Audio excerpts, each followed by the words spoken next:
people still coming in, please feel free. We got a really fun topic today. We are talking about data privacy and a little bit of cybersecurity because things keep coming up. Regulators keep proposing new things and frankly, things keep changing. But data protection, kind of writ large, is still, has been a hot topic for many years, and frankly, it's, I think, still one of the hottest topics, especially in this hot moment. So I'm Colleen Brown. I'm a partner at Sidley's Privacy and Cybersecurity practice in the Washington, D.C. office, and I'm going to be your moderator today.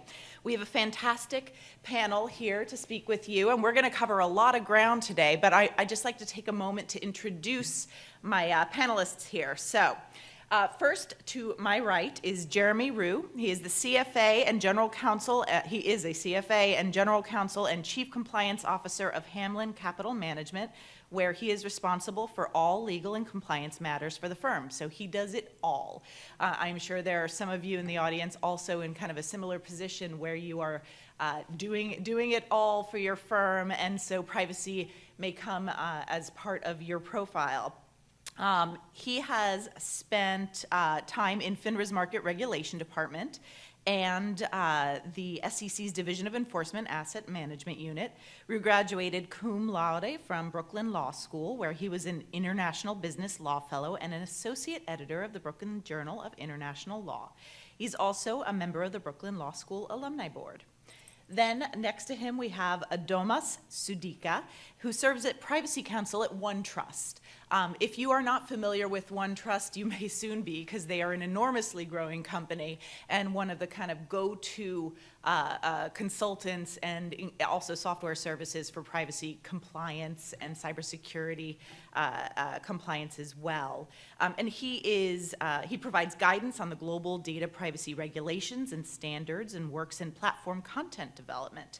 Prior to OneTrust, Adomas worked for a data privacy software company and a law firm in Chicago. He earned his LLB degree from the University of Lithuania Law and from Indiana University Robert McKinney School of Law. He holds a CIPP-US, a CIPP-E, and a CIPM certification. I think there's only one other IAPP certification you don't already have. CIPT probably, yes. Soon. And then next to him we have Rob Patchett, who's currently the Chief Privacy and IT Compliance Officer for Raymond James. Prior to joining Raymond James, Rob was the CPO, the Chief Privacy Officer, Managing Director for MUFG Americas. Rob has spent 20 years in the U.S. financial services arena with leadership roles in privacy, security, and IT risk management at Wells Fargo, SunGard, and Visa. Patchett has spent the last decade of his career developing operationally efficient privacy programs with a focus on advisory, data management, incident response, and privacy by design. So we have a fantastic group of people who kind of deal with the problem of, with all of these privacy laws, all of these new standards, all of these new risks that are really critical to the company, not just compliance, but operationally, how do you deal with that? And that's what we are here for today. Now, before I go much further, a couple little administrative things. As we're going along, please feel free to ask questions. If you are feeling brave, you can raise your hand, and I'm happy to call on you to ask your question. Or if you prefer, there is a lady in the back corner with a red coat. And if you would like, you can take those cards that are everywhere and write down your question, and it can be anonymous. And we're happy to take those. Also, the session is eligible for continuing education credit. Many of you may be here for that very much. If you'd like to get that credit, listen for the code words that I'll announce during the session. Okay, here's the first code word: whisper. Whisper. All right, I'll have another one later on, so you have to listen. All right, so we're gonna get started. On the content, as I mentioned, I'm just gonna go through a lot of the developments here. If some of this is new to you, there's a lot of materials that are in the packets that you can go back and kind of read at your leisure. We're going to go through an enormous amount of privacy law and data protection and cybersecurity developments. But what we're really focused on today is kind of how you deal with those. So if there's something new to you, definitely dig in after the session, because there's a lot going on. And some of that's going on is at the state level. So some of the recent developments, we have the state laws just proliferating. We have California, the CCPA, some of you might be familiar with that, passed in 2018, effective 2020, is going to be replaced in January of next year with the CPRA.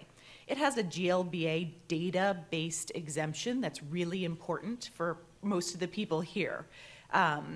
But there are, for pretty much any company that has a website, going to be parts of your company's data flows that still falls under those state laws, including the California law. And if you do any business in Colorado, now we have a Colorado law going into an effect in January of next year. It has a GLBA entity-based exemption, which is very, very important. But we could see things move. There are amendments being proposed to this law to, quote, strike the appropriate balance between consumer protection and not stifling innovation.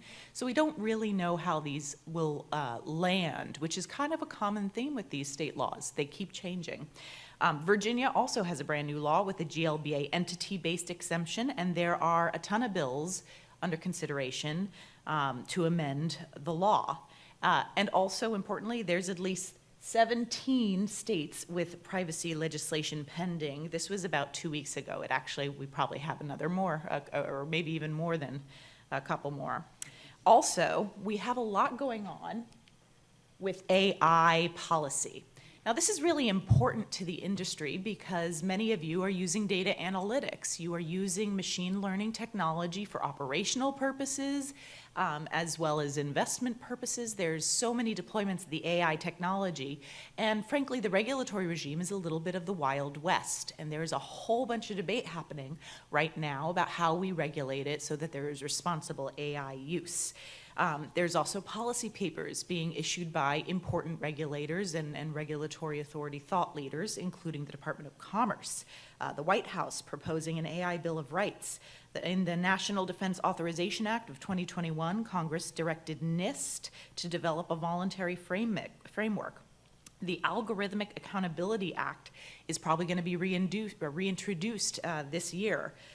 There is also GAO recommendations.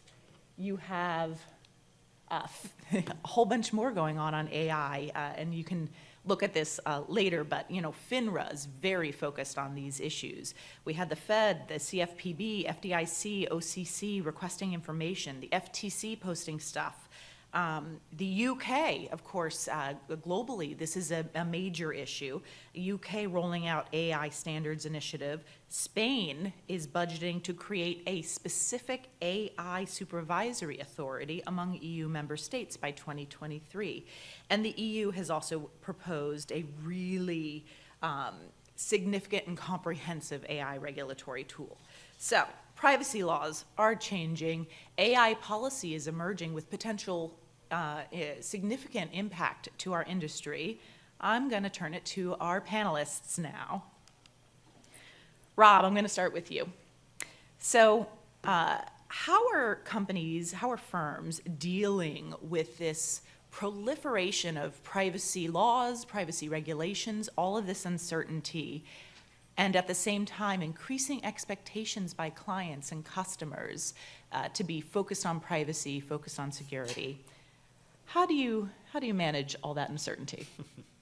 It's a great question. It's gotten very complex.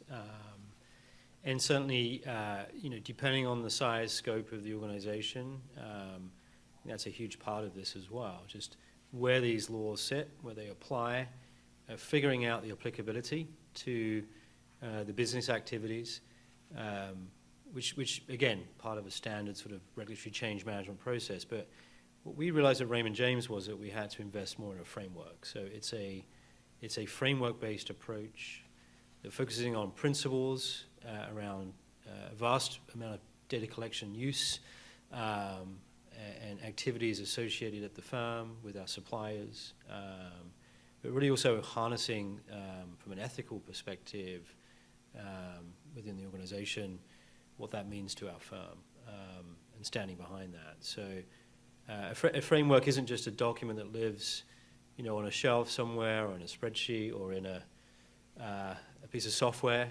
By the way, software is very helpful for these sorts of complex matters that we're hearing from Colleen on. But generally, a framework-based approach allows us to communicate with the field. We keep it very simple, so there's a brand appeal, if you will, to key principles within our framework that could be translatable to our FAs and to our business operations groups, our IT department. But obviously behind that, we're really tethering in a lot of these requirements, these specific laws and regulations, thinking about controls, thinking about the design of those controls for the greatest common good, if you will. And certainly, many of these U.S. consumer privacy laws appear to have very similar controls on the surface, consent, preference considerations. So again, we're like bigger firms do, we're tending to lean towards more of a framework-based approach and solutions that stand behind those capabilities. So Rob, you mentioned controls, and a lot of this is about protecting data and having a framework so that there's ethical and responsible and compliant use. There's another part of these laws and these trends, frankly, that started in Europe, with data privacy rights, giving people access to their data, and potentially rights to delete. There's rights to opt out of perhaps online behavioral advertising, a whole bunch of new rights. In a firm where there's such emphasis on customer service also, have these new laws significantly changed your approach to customer service? Are there new rights? How are you handling the data subject rights trends?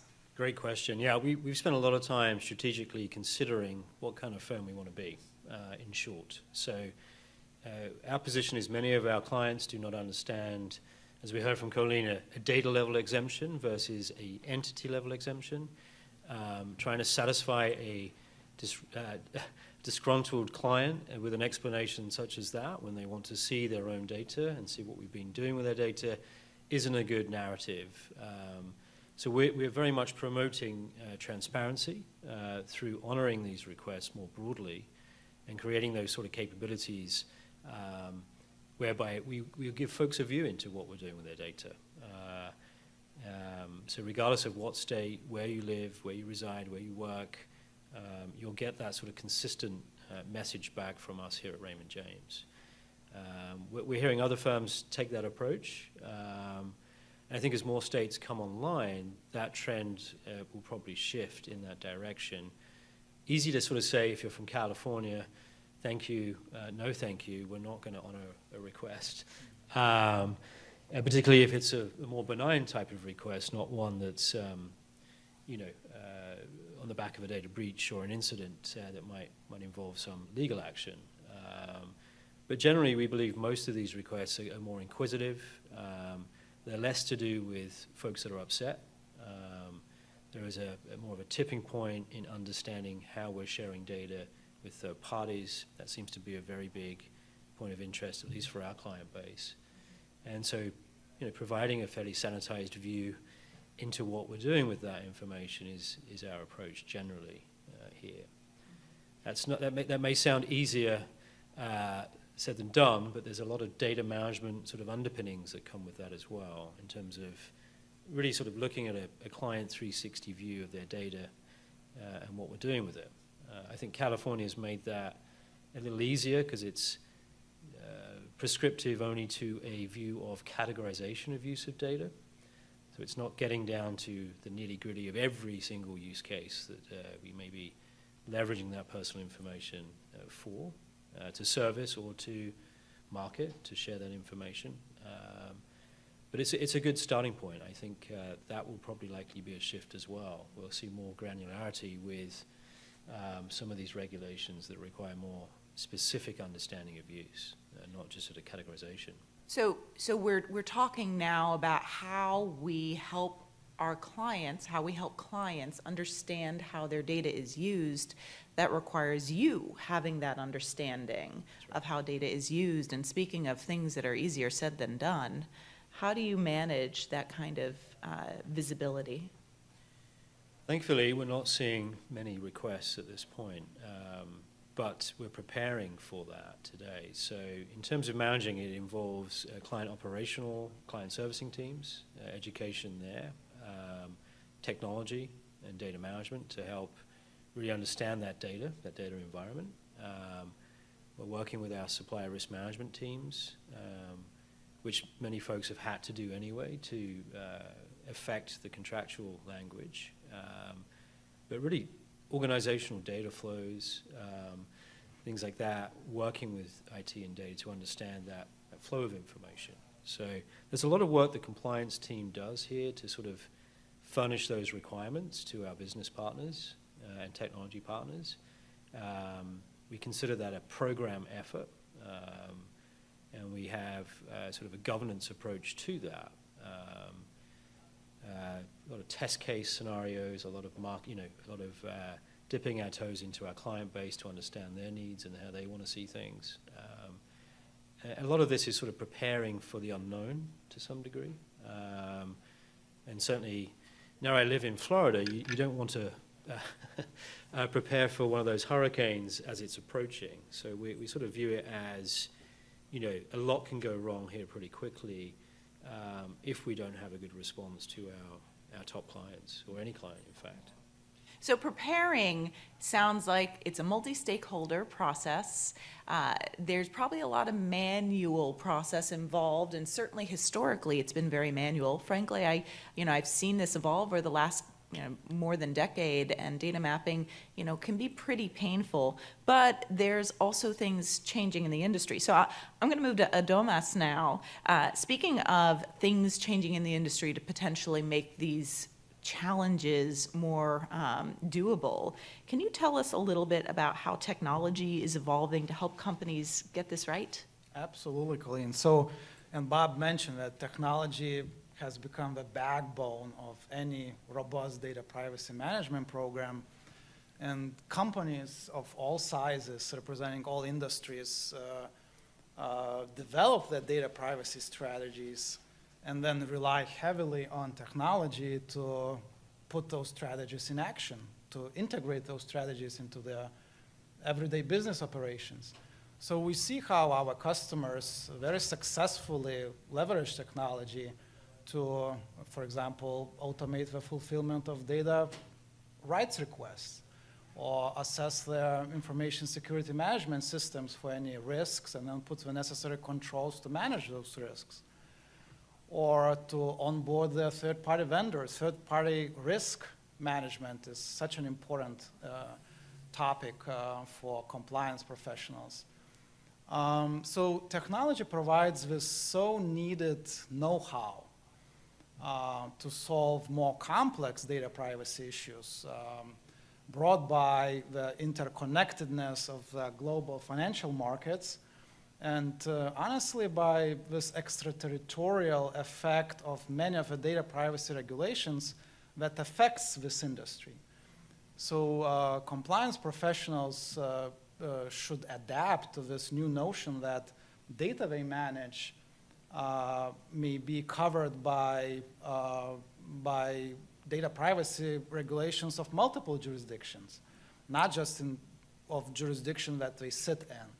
So companies increasingly rely on technology to answer the questions like, how does this new UAE, United Arab Emirates, data privacy law that was just passed, along with data localization regulation passed by UAE's central bank, affect my data privacy program in the US?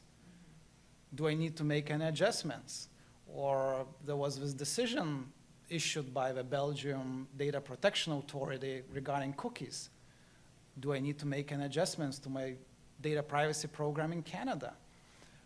So leveraging technology to optimize your compliance is key, and I think a good way to demonstrate this is by looking at the metrics that may be used to measure the benefits or impact of tech tools on the privacy programs. So for example, automating the incident response after data breach can reduce the number of complaints from affected data subjects. So those metrics, we're talking about knowledge management, technology that can help you knowledge manage, to stay on top of it, but automating things, which has the coincidental effect of keeping a record that allows you to better assess because you have metrics. Tell me about some of the metrics that you think that chief privacy officers or those responsible for the privacy, cybersecurity, data protection programs, what metrics are worth knowing about your program?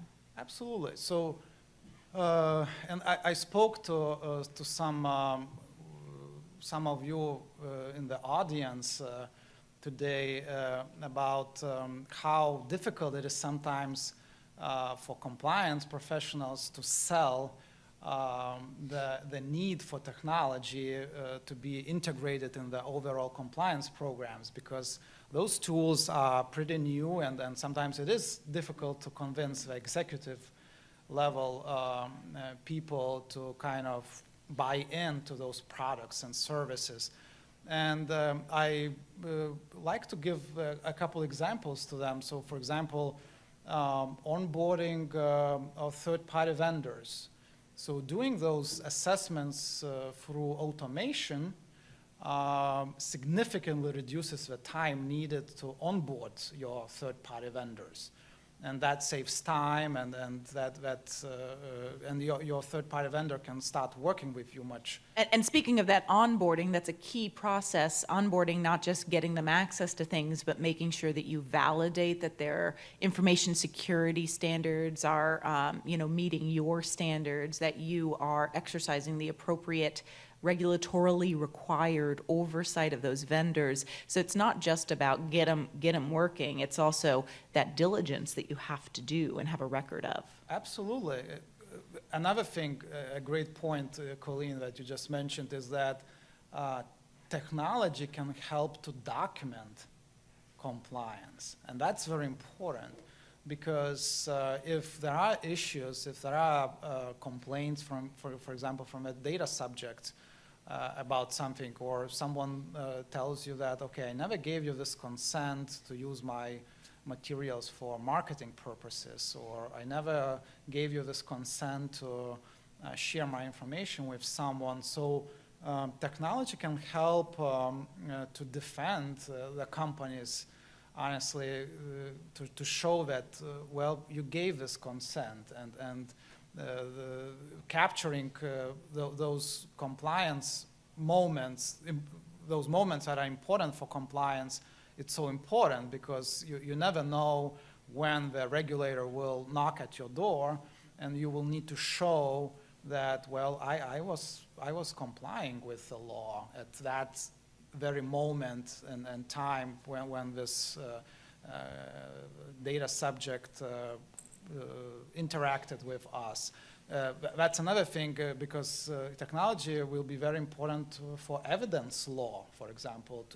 If you are litigating with someone, you will need to show, to prove something, then technology will be very crucial to help with those efforts to kind of prepare for those situations where you are in dispute with someone. And those of us who have, lived through the examinations, we know that if it's documented, it didn't. If it's not documented, it didn't happen, according to the regulators. So what does the record look like? And speaking of documenting things, I'm going to put Jeremy on the hot seat now. One of the things that's really important in the privacy space to document are obligations under contract.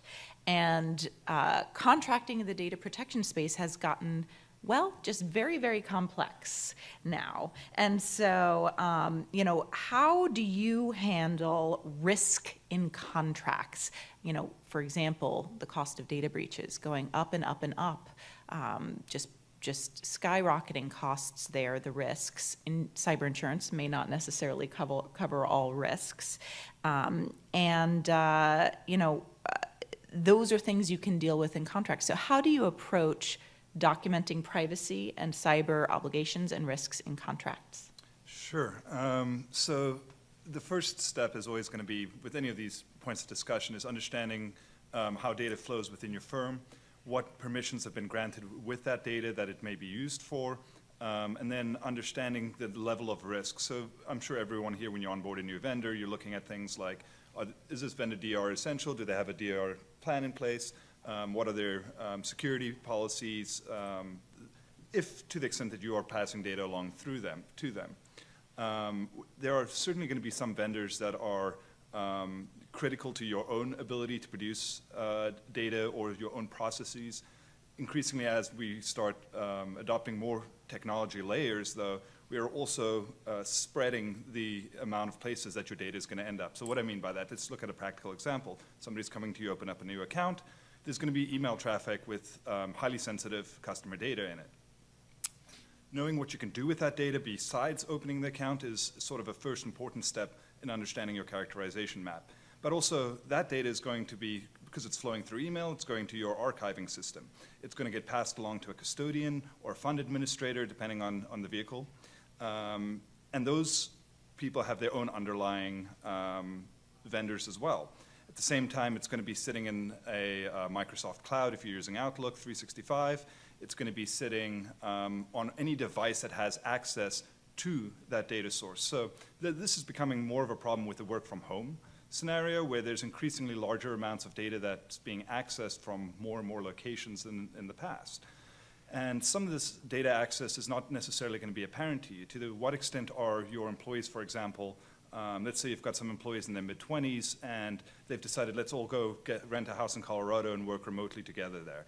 There's inevitably going to be some extent of which somebody else is going to be able to see a screen, or you're just around people, you're working on the train. To what extent have you prepared your employees for that? But now you've mapped out all of your data flows and you feel pretty comfortable that you understand where your data is sitting. Great, that's wonderful. What happens when there's something unexpected? So there was a large private fund administrator who had a data breach about 2 years ago. And that breach occurred because they were using a website vendor for their client portal. And in the testing of it, they used a little bit of live data. And that live data was captured in a ransomware attack for the website vendor when the website vendor got compromised. Now, there's no way that your due diligence program, keeping in mind that the median investment advisor firm is high single digits in the number of employees, there's just no practical way for you to dive all the way through and understand where all that, the potential uses of your data and where that data can end up. So what do you do? Well, each of the vendors that you have direct privity with, that you're dealing with, you need to go back and take a look at those contracts and just play some wargaming scenarios. If there is a breach here, what would the contract do? Have they represented to you any particular level of care or diligence in the management of your data? What sort of indemnification provisions are there in the contract specifically for this that says, hey, we will cover you or make you whole? And then finally, understanding the insurance and capitalization of that vendor, because an indemnification is only as good as a pocket that it's drawing on. So there's increasingly a large number of startups offering broad services. They're going to hold some of your data. They might not be well capitalized. Do they have a good private equity backer? In that case, maybe you feel a little bit more comfortable with that level of indemnification. But putting terms in the contract around insurance coverage, if you have concerns about their capitalization or their ability to meet their indemnification, is also a viable tool that you can work into these contracts. Fantastic practical tips. One other practical challenge on your contracting comes from Europe again. So, Rob, I'll make you apologize for all of the EU and the UK right now. I'm half and half, so I've been technically here longer. Standard contractual clauses, Yes. data protection addendums. How do you deal with that? Not very well. I don't know if anyone's dealt with standard contractual clauses. They on the outside, they were welcomed, I think, as standardizing compliance with GDPR with our suppliers. But you know, hitting on some of these points, indemnification, the particulars in the security clauses. I mean, there's a level of granularity there that you just have to negotiate through, even though they're not negotiable. So, you know, the right to audit is another special area there as well. And you know, that for many U.S. firms in particular is a new requirement. You know, let's get granular about the right to audit, when we're going to come on site, will it be on site, what data will we look at, access logs, things like that. So they're problematic.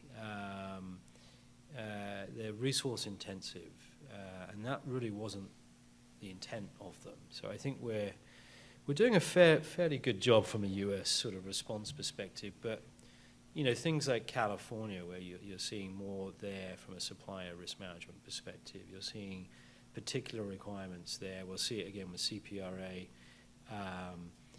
You know, those data flows, they take a long time to figure out. And, you know, any additional access to our data that we're responsible for with that supplier, getting notified about that, I find that is, we don't get many calls about that. Something's not working there. And we know that, so we're talking about fourth parties and downstream service providers to the third party. You know, I think there's more coming in that space. You know, access notifications from other suppliers, accessing our data with the first party, if you will. And the third party, fourth party risk is definitely, you know, key and top of mind for regulators, and in part because of some of the recent experiences. I mean, we've seen SolarWinds, we've seen Log4j recently, these vulnerabilities in software that maybe you're not using, maybe not even your vendor's using, but it's your vendor's vendor, but it can have a real consequence. And as the owner of the data, it's your problem, and you got to know about it. Yeah, surface area. I mean, it's a hard question to address, right? We proactively. I mean, if there's an incident, we react fairly well. Typically, you know, we've got folks that we can call, data forensic folks that can get to the bottom of the matter. But really, sort of, you know, thinking about that proactively from a control environment perspective is challenging. It comes back to some of the tools, and I'm not plugging OneTrust, but they do have some pretty neat data mapping tools amongst many other tools. But we've got to think through that. We've got to operationalize, you know, how we manage these suppliers on an ongoing basis, because it's not a static environment. One of the things that vendors often ask for in contracts is the right to use your data. Your data is valuable. Your client's data is valuable. And one of the reasons it's so valuable because the power of unlocking insights through AI. Your data also could give others a competitive advantage because of that insight. So Adamos, I'm going to go back to you on AI, some of these coming regulations. A lot of this is about algorithmic accountability. It's kind of a buzzword. What does that mean? What do we got to do about it? Algorithmic accountability, yes. It's fascinating how much our regulators did last year on AI governance and management. And because, as you mentioned, currently it's a very unregulated and vaguely regulated area, and there are so many regulatory angles that need to be addressed. Consumer protection, data protection, including privacy and information security. Safety and soundness for investment advice. Yes, exactly. So last year we heard a lot from regulators around the world, honestly. The EU rolled out a new AI grant regulation. Brazil has a bill, and then the US talked a lot about rulemaking and started actually rulemaking. You just mentioned that there is an advisory board that was established near the US Department of Commerce to advise White House. White House will develop responsible AI principles. And the FTC labeled unfair algorithms as unfair trade practices. So they will be using their enforcement powers under Section 5 and will be investigating any instances of biased algorithms. And you just mentioned the algorithmic accountability. It's a policy measure aimed at eradicating biases in algorithms and fostering anti-bias awareness. And honestly, many people ask why the regulator was waiting for so long, because AI research and development has been going on for years. And then some argue that, okay, they are doing it because they want to put more red tape, they want to stop it. That's not true. That's not the legislative intent. What they are trying to do, and there was a great policy paper in the UK last year, fascinating paper called Data: A New Direction. And then Rob, I'm sure that everyone in data privacy have to read it, and it's very interesting. So basically, UK government outlined what they want to do with the data privacy framework in the future. And innovation with data and AI innovation was all over that document. And UK government encourages innovation with data. They are putting a lot of ways to justify private entities doing this research inside their organizations with the data that they have.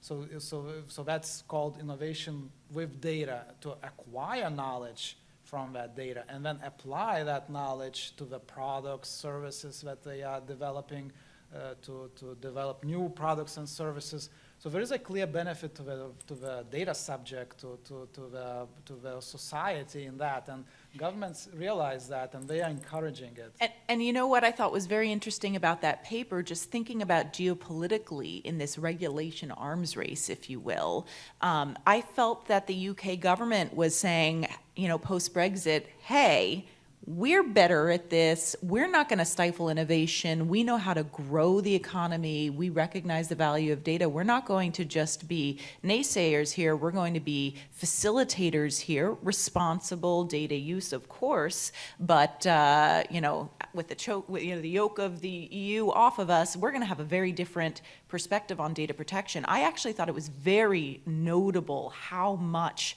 almost a break from the EU themes came through there.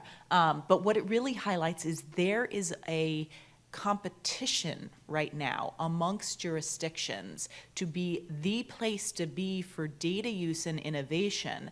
Europe obviously has been competing for a long time. The UK is now a side competitor on data innovation. Obviously, the US, we've always been very, very strong in innovation, but our regulatory regimes are fractured.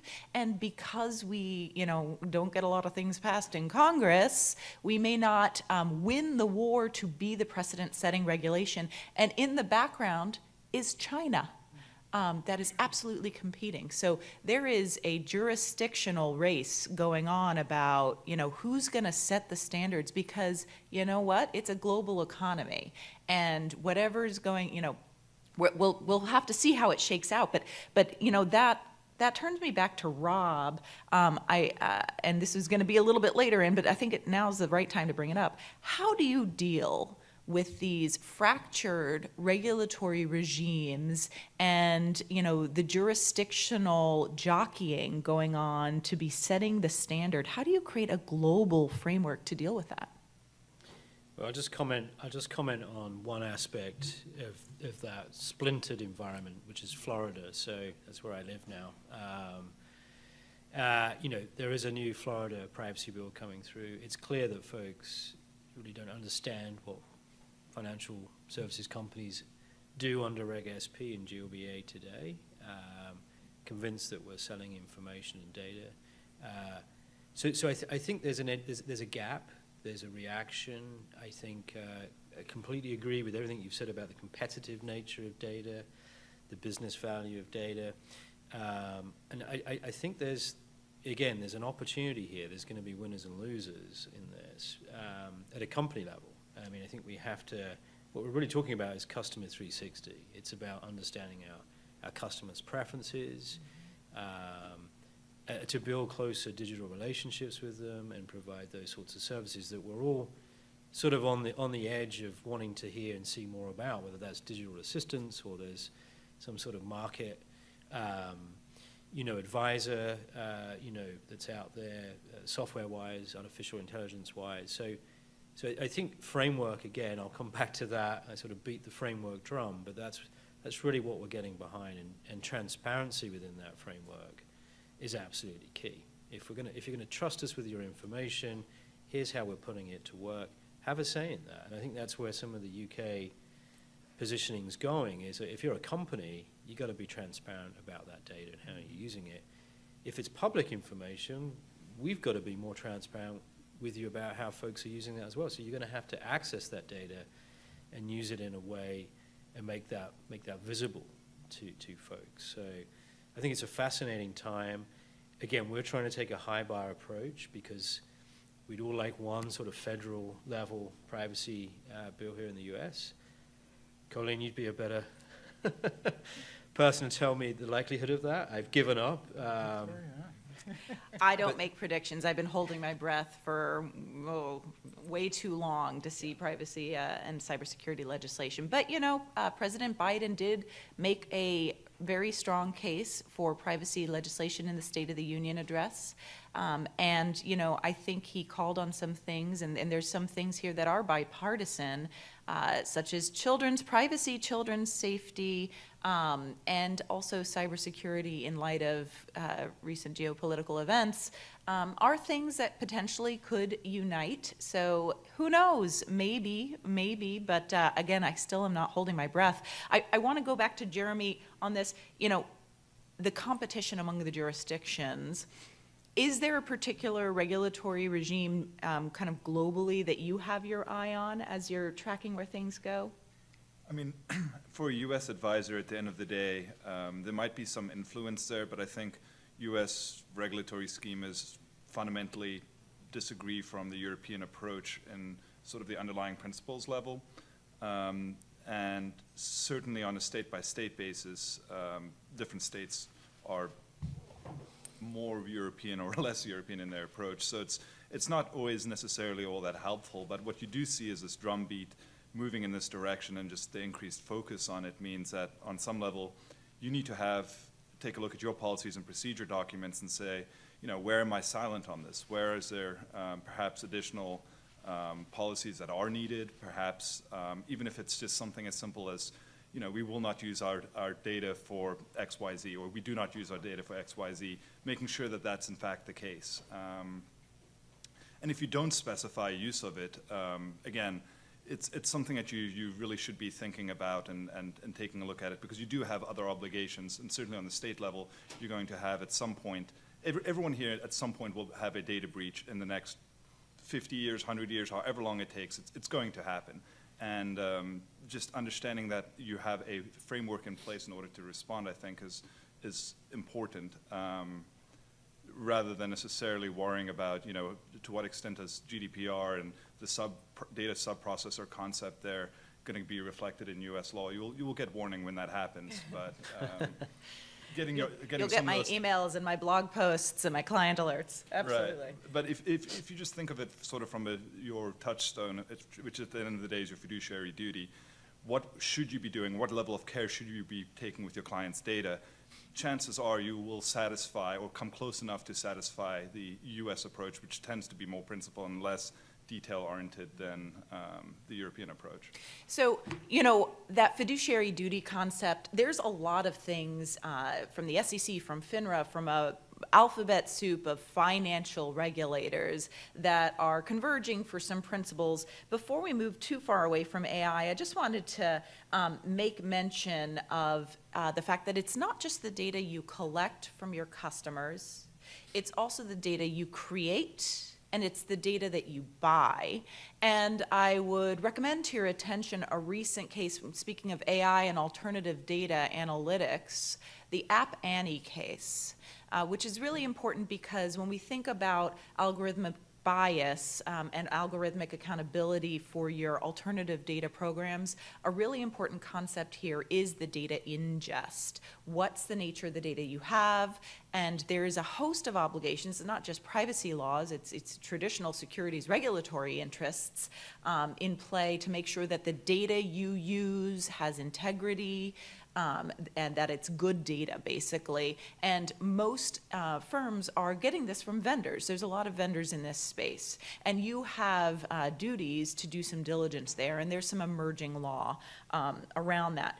Speaking of emerging law, and you guys all have this deck, and there's way more to go through here. But just wanted to highlight that there's a lot going on, and we talked about how there's a lot going on. We kind of skipped through a bunch of stuff already. One of the things is advertising. The state privacy laws are really focused on that. Everybody's got a digital profile now. Most people are interacting with their clients online, digitally. Clients are demanding more convenient, faster, efficient responses. One of the things that we've seen is increased digitization, gamification in the market. What has happened also is increased kind of startups. We have a whole fintech world coming in place, competing against more traditional firms. We're seeing new players. They may not necessarily have the mature and established compliance muscle memory as some of the established players. Jeremy, how are these changes, gamification, more online, more fintech companies playing in the space, changing the market, the investment market generally? What have you seen? Any trends you've seen in the market the past few years? Yeah, I would say on the gamification side, I feel like more of the firms that are engaging in that side of things tend to be in the broker-dealer space, specifically looking at gamification around trading being one of the major sources of it. There's some applications of it on the savings side, so that's where you might see a robo-advisor or some other IA entity operating. But I think if you were to do a census of the overall population, if there's 11 or 12,000 investment advisors, 10 or 11,000 of them would say, we don't really have much initiatives in this space, and that's something that may change. So we are seeing the new marketing rules that are opening up social media channels. As part of that, that also means that you're going to be collecting prospect data through those social media channels. You're going to be existing client data will now have another place where it's residing. So just making sure that you think through the implications of that. And one other area that I did just want to mention that since you mentioned all these different data sources that you could have, an area where you may not be thinking about is your employee data. You have a tremendous amount of sensitive information about your employees as part of your HR process, as part of your code of ethics monitoring obligations, all of that, and just making sure that that doesn't get lost in the shuffle as we focus on clients and prospects and marketing. And we are getting close to the end, so I just want to let everybody know, here is the second code word for continuing education credit, protect, which is a perfect segue to cybersecurity risks and incidents. So there is so much going on, and we only have a couple minutes left, but I just wanted to make sure that everyone in this room pays attention to, on February 9th, the SEC proposed new advisory cybersecurity reporting and disclosure requirements. The comment period is open now. Comments due April 11th or 30 days after the Federal Register publication. Key things here: policies, procedures, disclosures about cyber risks, books and records obligations, and very importantly, a 48-hour proposed data breach notification. And as someone who lives and breathes incident response all the time, I can say that it's disruptive to have all these pause, figure out how I'm going to make a regulatory filing, make sure it's accurate, when you're in the middle of trying to contain a live incident that is threatening your firm. I also recommend to everyone's attention Commissioner Pierce's dissent to these rules. I think is instructive, very informative, very interesting. If you're interested in commenting, do take a look at it. But I'm just going to quickly, with all of these new cybersecurity regulations, I'm going to start with Rob, kind of rapid fire on this. How do you deal with the heightened cybersecurity demand and risk? Well, so I act as a second line over our security team, so I challenge a lot of their compliance paperwork, documentation, tests, GLBA, annual reports, things like that. That's one way that we do it. I do think I'll touch on the notification, yet another set of notification requirements, trying to consolidate those, figure out, a consistent approach across your regulatory base. Privacy notifications, cybersecurity notifications, there's a great opportunity to sort of level set that and make sure you've got parity between your operational security teams and your privacy compliance focus.